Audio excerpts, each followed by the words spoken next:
Hello दोस्तों, आप सबका स्वागत है आज की इस वीडियो में। यह आज 14 नंबर की क्लास है। इसके पहले हमने 13 वीडियो अपलोड कर दिया है और ये लूसेंट की 1000 क्वेश्चन की जो मैं सीरीज करा रहा हूँ उसी का पूरा ये वीडियो है। और अगर आप लोगों ने सारी वीडियो अगर देख लिया तो लूसेंट आपको बहुत हद तक पढ़ने की ज़रूरत नहीं पड़ेगी। और ये कहीं न कहीं प्रीवियस ईयर्स में क्वेश्चन सारे कहीं न कहीं पूछे ही गए हैं। जैसे कि UPSC, PCS, BPSC, other state exam जो होते हैं या और भी एसएससी वगैरह एग्ज़ाम जो हैं, सभी एग्ज़ामों को मैंने कंडक्ट करके बनाया है 1000 क्वेश्चन। और ये सभी एग्ज़ामों के लिए हेल्पफुल रहेगा। मेरा नाम है ब्रिजेश। शुरू करते हैं आज की क्लास। क्वेश्चन नंबर है 326। कोणार्क मंदिर कहाँ पर स्थित है? कोणार्क मंदिर कहाँ पर स्थित है? तो जो कोणार्क मंदिर है ये उड़ीसा में स्थित है। ऑप्शन नंबर ए इसका सही उत्तर हो जाएगा। देखिए, कोणार्क मंदिर जो है इसको बनवाया था किसने? गंग वंश के राजा जो थे नरसिंह देव, इन्होंने बनवाया था। और उड़ीसा में एक और मंदिर है जगन्नाथ मंदिर, और एक है लिंगराज मंदिर। ये तीनों मंदिर बहुत ही ज़्यादा पूछा जाता है एग्जाम में, आप लोग जरूर याद रखिए। उड़ीसा में कौन कौन सा है? कोणार्क मंदिर, जगन्नाथ मंदिर और लिंगराज मंदिर। ये तीनों मंदिर कहाँ पर है? उड़ीसा में है। अब देखिए, आंध्र प्रदेश में एक है रमाप्पा मंदिर। रमाप्पा मंदिर आंध्र प्रदेश में है। ये अभी हाल ही में बहुत चर्चा में रहा था, रमाप्पा मंदिर। और पंजाब में है एक स्वर्ण मंदिर। पंजाब में स्वर्ण मंदिर है। आप लोग अमृतसर में स्वर्ण मंदिर पड़ता है, इसको बहुत ज़्यादा पूछा। स्वर्ण मंदिर कहाँ पर है? पंजाब में। और आंध्र प्रदेश में चार मीनार भी स्थित है। और पश्चिम बंगाल में वेल्लूर मठ जो है पश्चिम बंगाल में ही है। क्वेश्चन नंबर है 327। महाप्रयाण घाट किसकी समाधि स्थल है? महाप्रयाण घाट किसकी समाधि स्थल है? तो जो महाप्रयाण घाट है वो डॉक्टर राजेंद्र प्रसाद की समाधि स्थल है। ऑप्शन नंबर ए इसका सही उत्तर हो जाएगा। अब जैसे और भी ऑप्शन है, इनके देख लेते हैं समाधि स्थल का। जैसे ज्ञानी जैल सिंह के समाधि स्थल का नाम क्या है? एकता स्थल इसका नाम है। और चौधरी चरण सिंह के जो समाधि स्थल है इसका नाम है किसान घाट है। और अटल बिहारी वाजपेयी जी की समाधि स्थल का नाम है सदैव अटल। तो आपको सारे ऑप्शन के भी जो मैं बता रहा हूँ और भी फैक्ट, उनको भी ध्यान रखना है।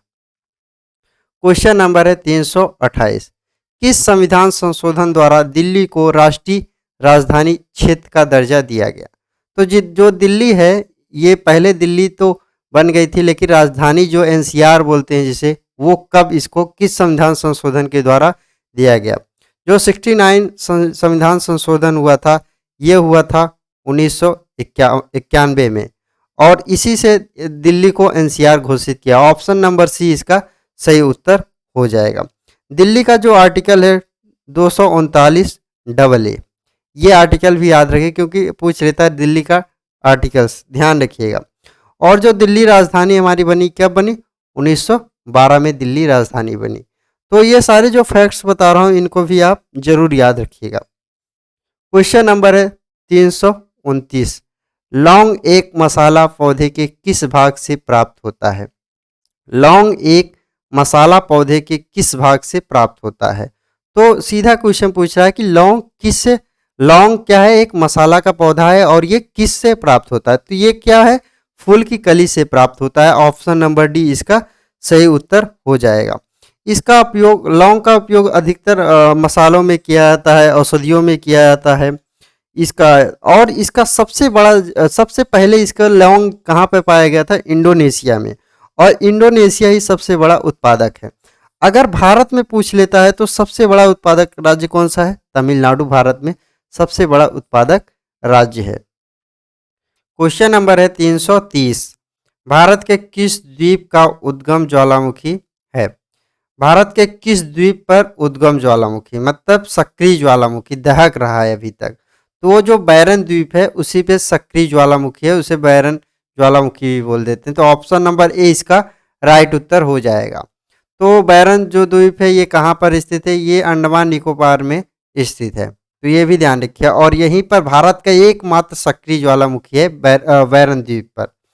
तो अब देखें, हमने अंडमान निकोबार की बात की है तो अंडमान निकोबार की एक दो फैक्ट्स और जान लेते हैं।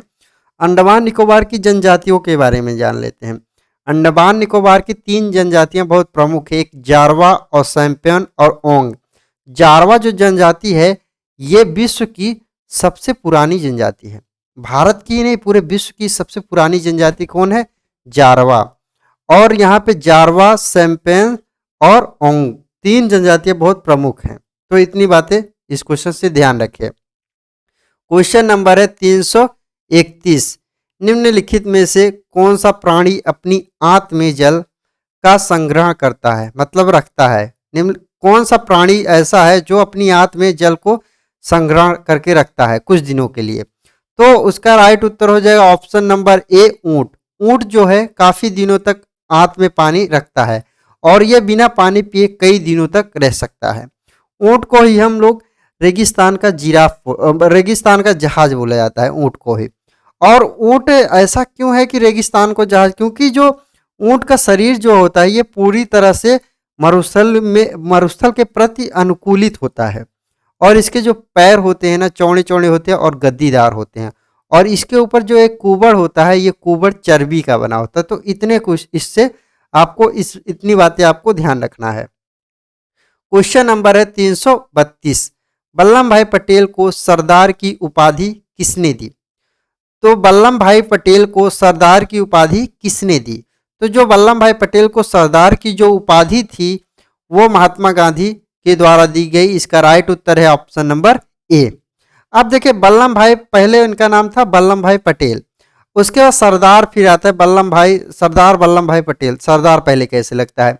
तो क्या होता है 1928 में बरदोली सत्याग्रह होता है तो सरदार वल्लभ भाई पटेल वहां गए होते हैं और बरदोली जो सत्याग्रह है ये किसान आंदोलन है एक तरीके से। जब इसमें सफलता मिल जाती है तो जो बरदोली की जो महिलाएं होती हैं वल्लभ भाई पटेल को सरदार से बुलाने लगते हैं, सरदार से बुलाने लगते हैं। तो महात्मा गांधी ने सरदार की जो उपाधि महिलाओं ने दी थी, महात्मा गांधी ने इसको फेमस कर दिया है। तो अगर ऑप्शन में कभी कभी ये भी रहेगा कि बरदोली की महिला और महात्मा गांधी, तो सबसे पहले आपको बरदोली की महिलाओं ने सरदार बोला था वल्लभ भाई पटेल को, महात्मा गांधी ने तो इसको फेमस किया था। तो इसका जो राइट उत्तर हो जाएगा ऑप्शन नंबर ए, इसका राइट उत्तर हो जाएगा। क्वेश्चन नंबर है 333, निम्नलिखित में से किस जीव का रक्त सफेद होता है? निम्नलिखित में से किस जीव का रक्त सफेद होता है?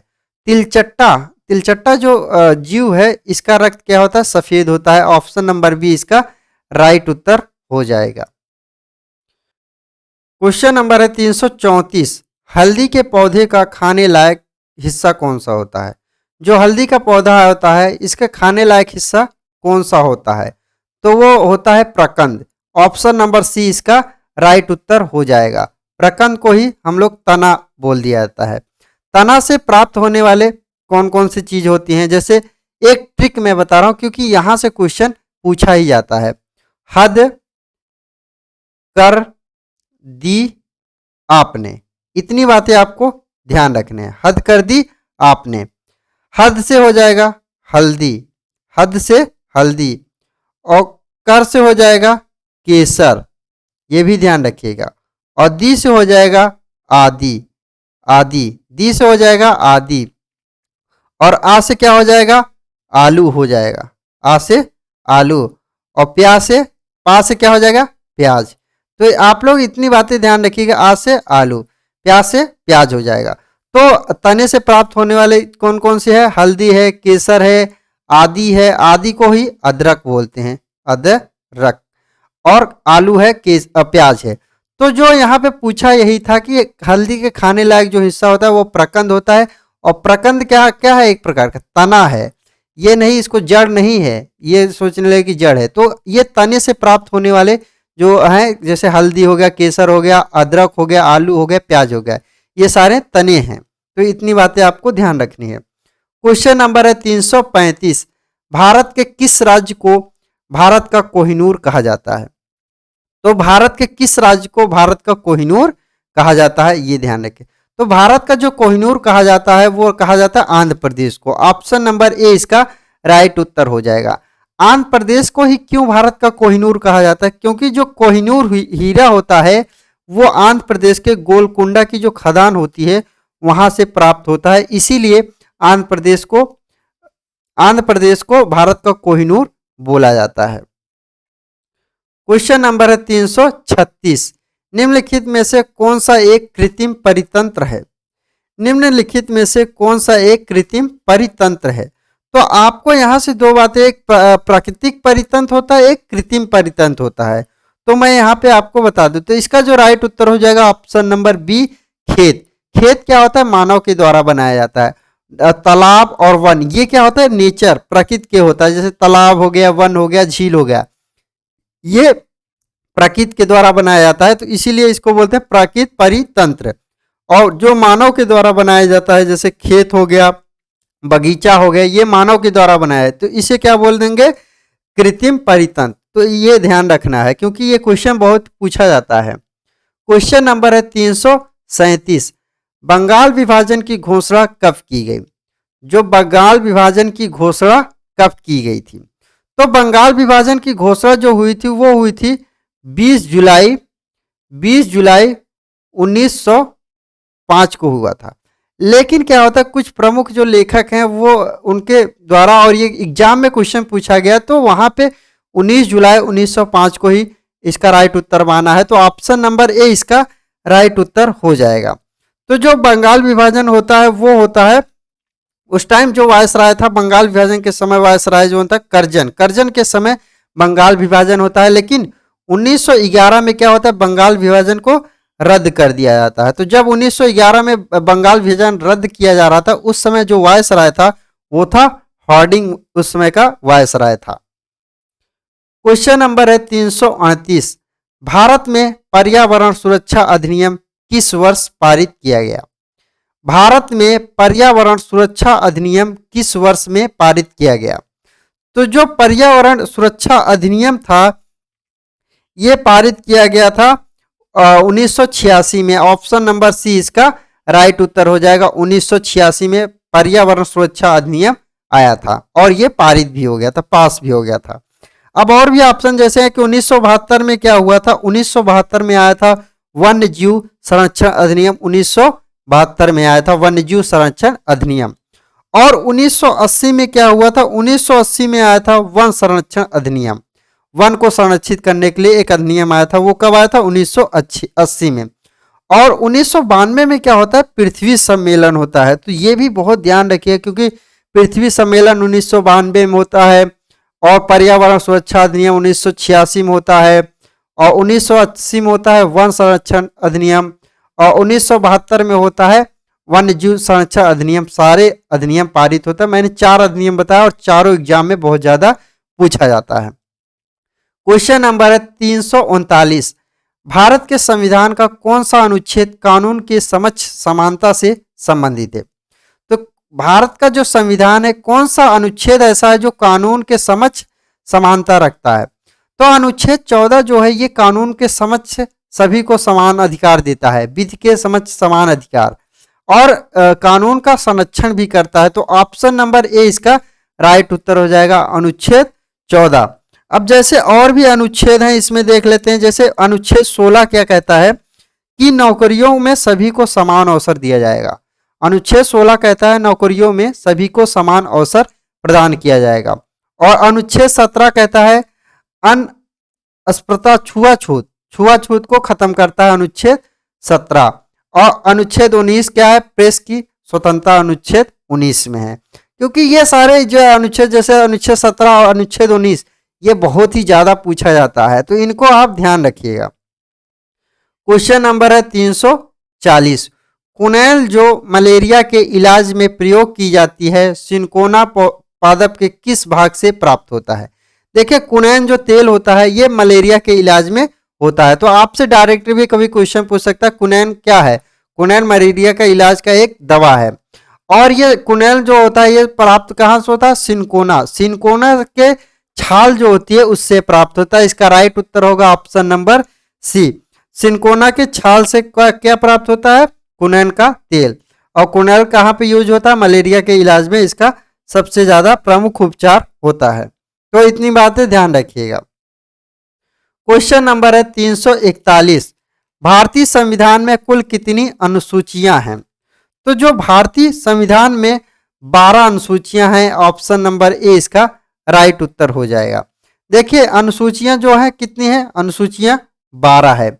और यहीं पर अगर बात कर लेता है अनुच्छेद, अनुच्छेद अगर संविधान में कितना था, जो मूल संविधान था तो कितना था, 395 था। और अगर यहीं पर भाग अगर पूछ लेता है तो कितना है, 22 भाग था मूल संविधान में भी। लेकिन जो मूल संविधान था, जो अनुसूचियां थी, वो मूल संविधान में अनुसूचियां कितनी थी, 8 थी।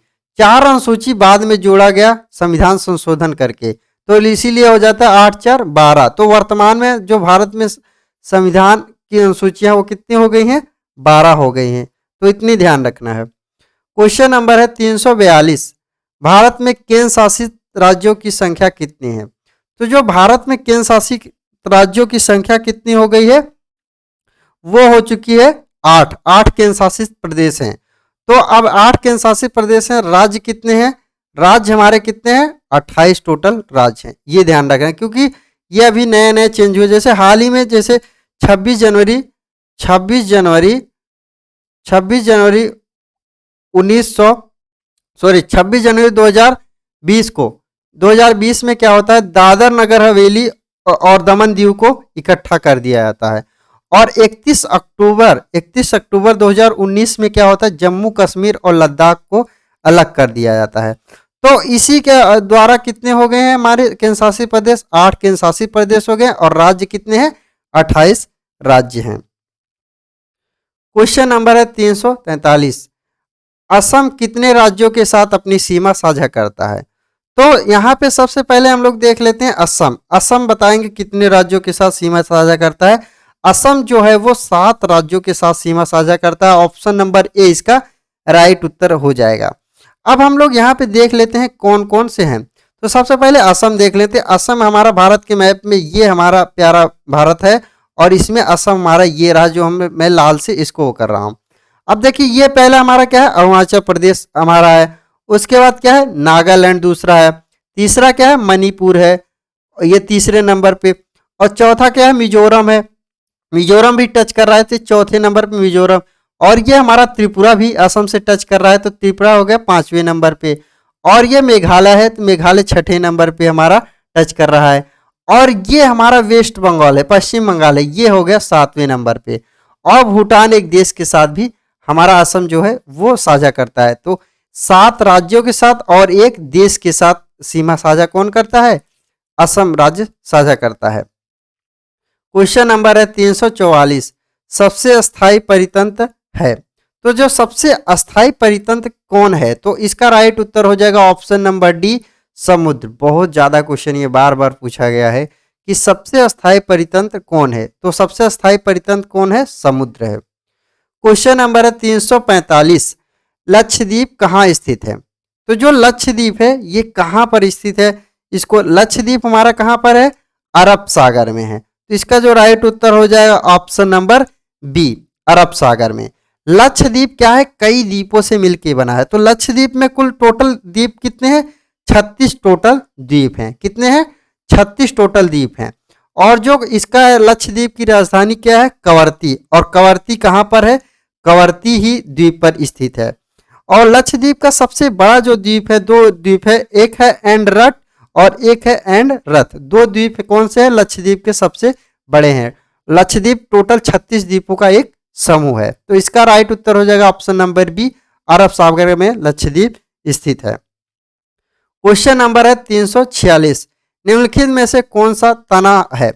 तने से कौन प्राप्त होता है, मतलब तना कौन सा है, जैसे कि सलजम, अदरक, गाजर और शकरकंद।